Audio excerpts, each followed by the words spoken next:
Ustad Zakir Hussain, a legend whose legacy will endure forever. As the world mourns the loss of the legend and urge heartfelt tributes pour in from netizens all across the world, it is no wonder that he belonged to everyone. He was not just a maestro of classical music, but also the most visible face of it. Zakir Hussain was the one who brought classical music from the exclusive realm of the classes to the embrace of the masses. For a vast generation that grew up seeing him on television, tabla becomes synonymous with Zakir Hussain and often vice versa. It is even impossible to think of the tabla without the Ustad's face flashing before your eyes. One of the earliest and fondest memories of many of Indians like me we have of him is of his charming appearance on television endorsing a tea brand with his signature phrase, "Are Hujur, wa taaz boliye." He was the undisputed taaz of tabla. He was the undisputed taaz of rhythm. In fact, it was Zakir Hussain's unparalleled genius and dedication that elevated the humble instrument to unprecedented heights.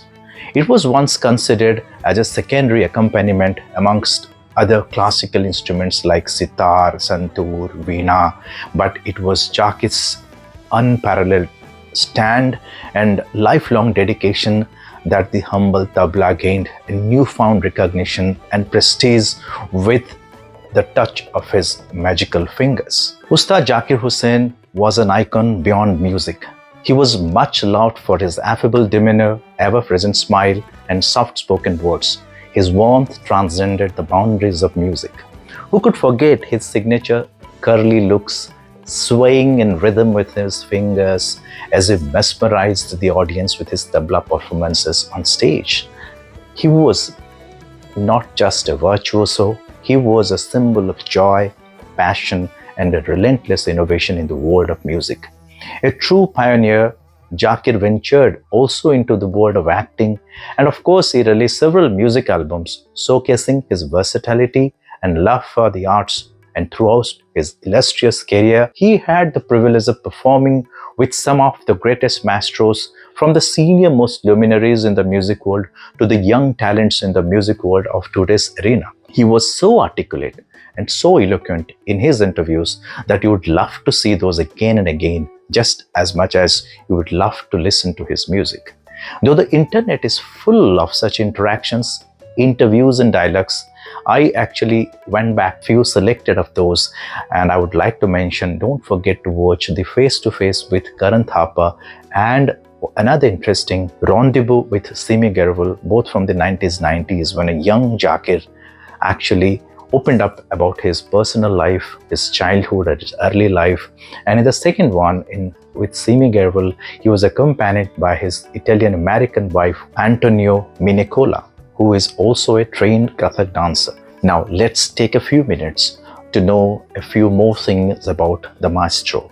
As far as early life and training goes, he was born in Mumbai in the year 1951 on 9th of March, and Zakir's journey began almost right at the moment of his birth, or almost soon after his birth, because his father, Ustad Allah Rakha, who was a great tabla maestro himself, recited rhythms and ragas into his ears instead of religious prayers, perhaps making his induction into the world of music just days after his birth. And this the Ustad has recalled and recollected in many of his interviews. And he often recalled that by the time he was 3 years old, just big enough so that his hands could reach the tabla, he had already begun playing with it, learning intuitively while training formally under his father's guidance. And by the time he was 7 years old, he had started making some small public appearances, and his formal public appearance actually came. He was only 12 years old, captivating audiences with his prodigious talent. And as he handled letters to his home, to the correspondence to his home, and he was the only person only kid in the family who could read English. Often he tried to be smart, and he has expressed this in many of his interviews that he would often go in place of his father to many of the stage performances on the pretext that the senior maestro wasn't available and has sent his prodigal son instead.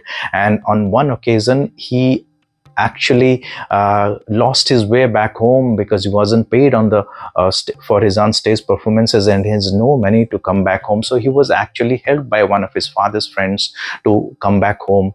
And those are some of the very intimate and interesting anecdotes that he had said in many of his countless interviews on television and on the internet. Now, when we look at his musical journey and rise to greatness, Zakir's rise to prominence was a testament to his lifelong dedicated pursuit of hard work and also a touch of his genius. Early in his career, he accompanied his father on several tours, and he absorbed the essence of Indian classical music and honed his skills through rigorous training and exposure to the world's greatest maestros.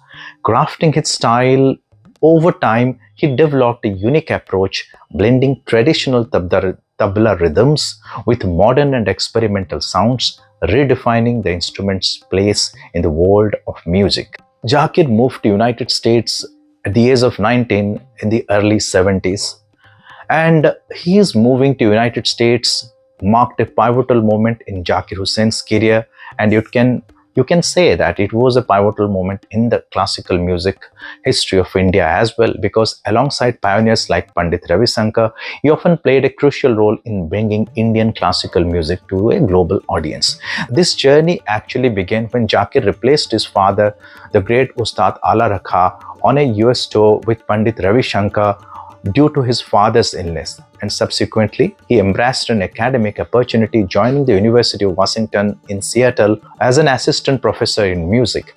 And in fact, he himself has admitted and expressed that moving to the United States of America was an experience that proved quite transformative, introducing Zakir to a whole new world of global audience and paving the way for his international acclaim. It also opened before him a vast world of diverse influences, hence inspiring him as he embarked on his extraordinary musical journey ahead in his life. Now, let's take a look at the bands and collaborations Zakir Hussain was associated with. He worked with legendary artists such as Pandit Ravi Shankar, Ustad Ali Akbar Khan, and John McLaughlin, earning him critical acclaim for his versatility and innovation. He was a trailblazer in the world of fusion music, forming and participating in several iconic ensembles. Shakti was one of such earliest ensemble bands that he had formed way back in 1974. It was a groundbreaking fusion band, you could say, with the great guitarist John McLaughlin, L. Shankar, and T.H. Vinayakram, blending the Indian classical music with the Western jazz influences. And only a few months back, they had performed a revival of Shakti, which was named as Remember Shakti Performance, introducing its timeless sound to a new generation. In the 1990s, Zakir formed Planet Drum, a celebrated world music project with the percussionist Mickey Hart, whose debut album earned them a 1992 Grammy Award for a Best World Music Album. It was in fact the first in its category of Grammy Awards. Now, Zakir wasn't just into classical music and on-stage performances. His sphere of work extended to documentaries and his contributions in movies as well. He had expanded his repertoire by composing and performing for several films. He had created soundtracks for notable movies such as In Custody and The Mystic Monsieur by Ismail Merchant. He played on the tabla on the soundtracks of movies like Francis Ford Coppola's Apocalypse Now and Bernardo Bertolucci's The Little Buddha. In fact, in Apocalypse Now, in one of his interviews, he had stated that in the movie Apocalypse Now by Francis Ford Coppola, in the last few minutes where Marlon Brando dies, it was his music that is being played throughout those scenes. And he even starred in movies like Heat and Dust in 1983 by Merchant Ivory, where he had co-starred and served as associate music director. And he also featured in several documentaries showcasing his art, including Zakir and his friends in 1998 and The Speaking Hand, Zakir Hussain and the Art of Indian Drum in 2003. But Zakir himself has often jokingly said that he didn't find his mettle, he didn't find his taste in the world of acting, and of course he kept his passion, his love for tabla and his passion for music kept him involved and engaged in the world of music more and more, that he continued to shine in his days to come. Now, such a great maestro, of course, his life was filled with honors and awards. Looking at the plethora of Indian government awards, he was awarded Padma Shri way back in 1988, Padma Bhushan in 2002, and Padma Vibhushan in 2023, which is the second highest civilian Indian award after Bharat Ratna. As back as 1990, he had won a Sangeet Natak Academy Award. He was one of the youngest musicians to receive this prestigious honor. Now, looking at Grammy Awards, he had plenty of those awards. As I had said, in 1992, he won Grammy for Best World Music for Planet Drums.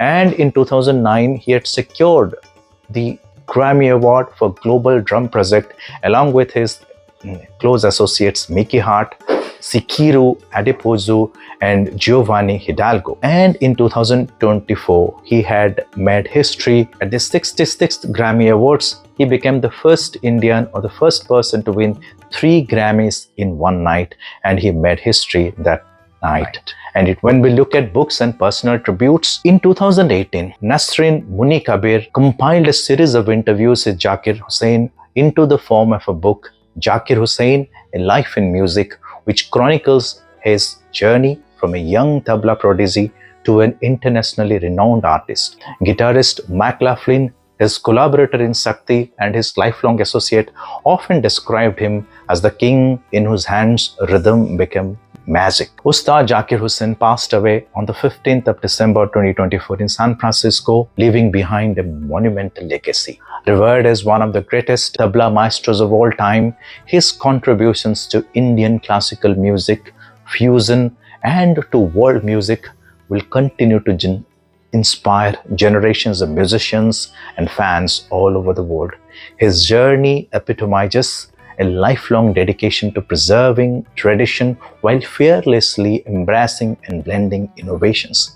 His extraordinary ability to connect with the audience worldwide and elevate the rhythm to an art form ensures that his music will resonate for generations to come. No doubt, he is left for his heavenly abode. Ustad Zakir Hussain is no more, but the sound of his immortal music will continue to inspire and guide countless generations for years to come. With that, I conclude this video here. Do share if you have watched any of his interesting interviews or anecdotes from his life, and so that let's remember and this great Indian artist, this great Indian musicians, and this great Indian human being who was a global Indian who has transcended boundaries of geography, who has transcended boundaries of religion to embrace music as a form of humanity all over the world. Thank you for enormous contribution, Ustad Zakir Hussain. Wow, Ustad, rest in peace.